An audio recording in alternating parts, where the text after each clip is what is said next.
তোমার বার্থডেতে তোমার কেমন লাগলো? পচা। কেন? কারণ আমার বার্থডেতে আমার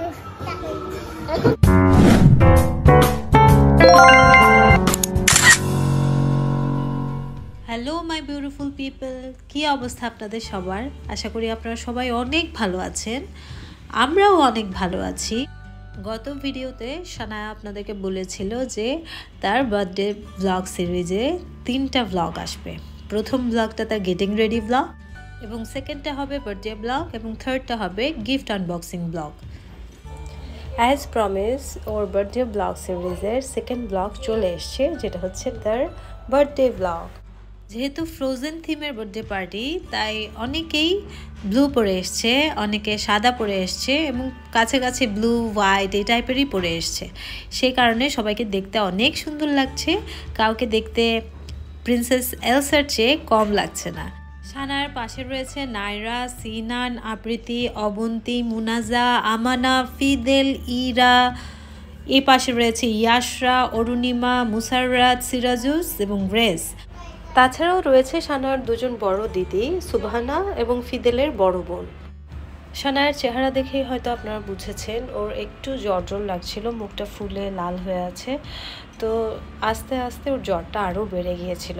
সে আমার কোলে বসেছিল, একটু চাদর মুড়িয়ে রেখেছিলাম, অনেক ঠান্ডা লাগছিল তার। তো এই ফাঁকে তার বাবা গিয়ে ওষুধ নিয়ে এসছে, এগুলো খাইয়ে একটু সময় দিচ্ছি যাতে জ্বরটা একটু কমে। এই ফাঁকে তার বন্ধুরা সবাই খেতে বসে গেছে। মারা বাচ্চাদেরকে খাইয়ে দেবে, নিজেরাও খেয়ে ফ্রি হয়ে নেবে, তারপরেই আমরা কেক কাটিং সেশনটা শুরু করব। সবার অনেক মন খারাপ হচ্ছিল, যার হ্যাপি বার্থডে তারই আজকে এই আনহ্যাপি অবস্থা। কিন্তু কি করা যায়, আমাদের অসুখের ওপর তো আমাদের কোনো হাত নেই। আমাদের ফ্যামিলির সবাই এবং তার ফ্রেন্ডসের মারা সবাই অনেক দুঃখ পাচ্ছিল সানার জন্য। At the same time show must go on. তো সবাই খাচ্ছে এবং সবাই প্রে করছে সানার জন্য তাড়াতাড়ি সুস্থ হয়ে যায়। এখানে দেখা যাচ্ছে সারানকে, যে মোবাইল দেখছে, সে কিন্তু তার অন্য ফ্রেন্ডদের সাথে দাঁড়ায়নি সানায়ের পাশে ফটো সেশন করার সময়। সে এসে আমাদের সাথে আরও জয়েন করেছে নাবিহা, অনির্বাণের ছোট ভাই। তারা কিন্তু আগে আসতে পারেনি, তারা আমাদের সাথে জয়েন করেছে একটু পরে। সানার জ্বর একটু কমেছে, কিন্তু এখনও একটু দুর্বল লাগছে। সে মোটেও দাঁড়াবে না কেক কাটার জন্য। তো আমি কোলে নিয়ে একটু বুঝাচ্ছিলাম, একটু শান্ত করার চেষ্টা করছিলাম। আজকে তোমার বার্থডে মা, একটু কেক তো কাটতেই হবে। আর সাথে একটু ইমোশনালও হয়ে যাচ্ছিলাম যে আমার মেয়ের একটা বার্থডে এত শখ করলো, ফ্রোজেন থিম বার্থডে পার্টি করবে, কিন্তু এই বার্থডের দিনই তার হয়ে গেল জ্বর। আপনাদের তো আরেকটা গল্প বলা হয়নি, সেটা সবচেয়ে ইম্পর্ট্যান্ট এই বার্থডেতে। নার্সারিতে মুকুটের সেকশন ছিল, সেটা কেজিতে ওঠার পর টিচাররা চেঞ্জ করে দিল, কারণ সানা ক্লাসে ফ্রেন্ডদের সাথে নাকি অনেক কথা বলে। তো তারা 3-4 জন যে বেস্ট ফ্রেন্ড ছিল তাদেরকে আলাদা আলাদা করে দুটো সেকশনে দেওয়া হলো। তো তার যেটা বেস্ট ফ্রেন্ড অন্যতমা এবং নায়রা, তারা পড়লো অন্য সেকশনে, আর মুকুট পড়লো অন্য সেকশনে। তো দলছুট হয়ে মুকুট পড়ে গেল ভীষণ বেকায়দায়। ক্লাসে সে কোনো বন্ধুদের সাথে কথা বলছে না, কাউকে মিশতে পারছে না কারোর সাথে, যদিও খানিকটা চেনে হয়তো, বাট ওদের সাথে যে মিশবে, গিয়ে কথা বলবে, এই ধরনের আন্তরিক বা এক্সট্রোভার্ট মুকুট নয়। সে কারণে সে ক্লাসের একটা কোনায় বসে থাকতো, কারোর সাথে কথা বলতো না। প্রত্যেকদিন ওকে ক্লাসে ঢুকিয়ে দেওয়ার পর এসব দেখে আমার অনেক মন খারাপ হতো। একদিন টিচারদেরকেও বললাম আমি যে কিছু একটা করুন যাতে ওর বন্ধুদের সাথে মিশে। তো তার দিদিমণিরা বলল আমরা চেষ্টা করছি, আপনি এটা নিয়ে চিন্তা করবেন না। কিন্তু মায়ের মন, আমি এসে মিথুনকে বললাম, তো মিথুন বলল এটা নিয়ে কি করা যায়, আমাদের ভাবতে হবে। এর মধ্যেই চলে আসলো মুকুটের জন্মদিন। তো আমি ভাবলাম ওর ক্লাসের সব ফ্রেন্ডদেরকে আমরা ইনভাইট করি, যাতে করে সে তার জন্মদিনের মাধ্যমে ওই বন্ধুদের সাথে ভালো মতো পরিচিত হতে পারে। তো এর মধ্যেই আমার ইনভিটেশন সবাই অ্যাকসেপ্ট করলো। তার ক্লাসের সব ফ্রেন্ডরা, তার মারা আসলো, এবং এই জন্মদিনের মধ্যে দিয়ে মুকুট পেল কিছু ফ্রেন্ড, সাথে সাথে আমিও কিছু ভালো বন্ধু পেলাম, যাদের সাথে এখন আমি অনেক আন্তরিক। ধন্যবাদ আমার বন্ধুদেরকে আসার জন্য এবং আমার মেয়ের জন্মদিনটাকে এত সুন্দর করে তোলার জন্য। এবং আমার পরিবার তো সবসময় আমাদের পাশে আছে। আমার পরিবারকে ধন্যবাদ দিয়ে আমি ছোট করব না। আমার মা বাবারা, তারপর আমার বোন আনায়া, সাথে এসেছিল আমার ভাইয়ের মেয়ে ডায়না, এবং তার ফ্রেন্ড মুনি, মৌসুমি এবং মৌসুমীর মেয়ে প্রাসী, যে মুকুটকে খুব পছন্দ করে। মুকুটকে তার ভাইয়া ঠাম্মি তার জন্মদিনের উপহার হিসেবে দিয়েছে একটা সোনার মোহর, যেই মোহরের এপিঠ ওপিঠ দুপাশেই ভাইয়া লেখা, যাতে করে মুকুট নাকি সারা জীবন তার ভাইয়াকে মনে রাখে। তো এখন বাবা আর মা মিলে ওই লকেটটা চেন দিয়ে মুকুটকে পরিয়ে দিচ্ছেন। বাবার ভাষ্য মতে শরৎচন্দ্রের উপন্যাসের চরিত্র জমিদার জীবানন্দ রায়চৌধুরী নাকি তার ছোট গিন্নিদেরকে তার মা বাবার কাছ থেকে সোনার মোহর দিয়ে কিনে নিয়েছিলেন। তো এখন বাবার কাজ হচ্ছে সোনার মোহর দিয়ে তার ছোট গিন্নিকে আমাদের কাছ থেকে কিনে নেওয়া। সেই জন্যই বাবা এই সোনার মোহর তার নাতনিকে উপহার দিলেন। চলে এসেছে মুকুটের বার্থডে কেক, সোনার মুকুট পরা এলসা কেক।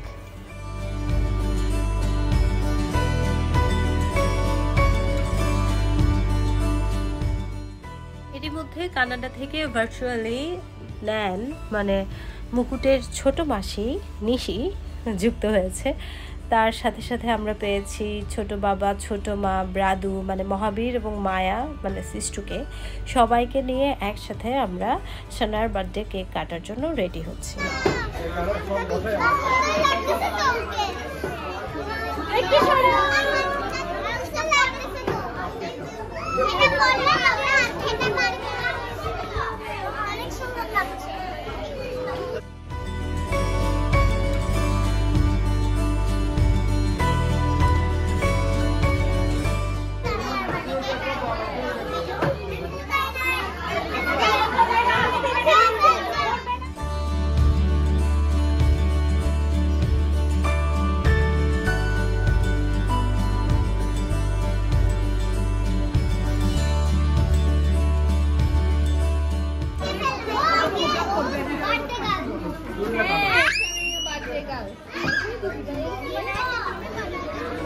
এখন সানাকে বার্থডে উইশ করো, হ্যাপি বার্থডে বলো।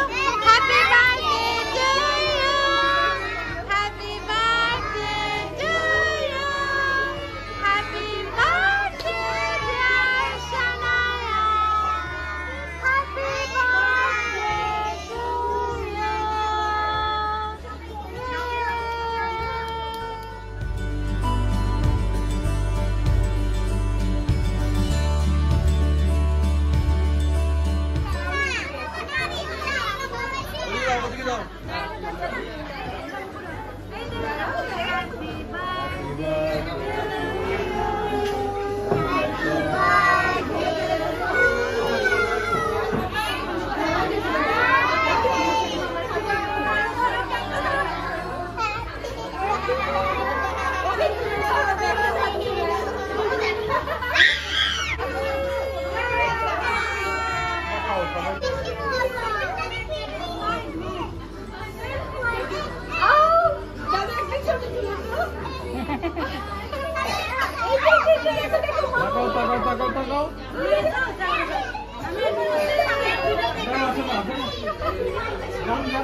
মা, তোমার বার্থডেতে তোমার কেমন লাগলো? পচা।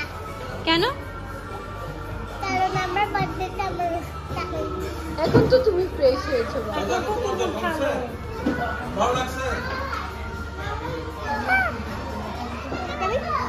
তুমি একটু এলসা ড্রেসটা পরে একটু ঘুরবে না?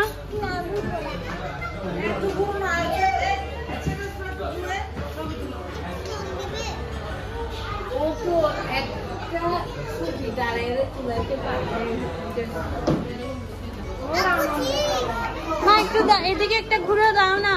এলসা যেভাবে ঘুরে গান করে করে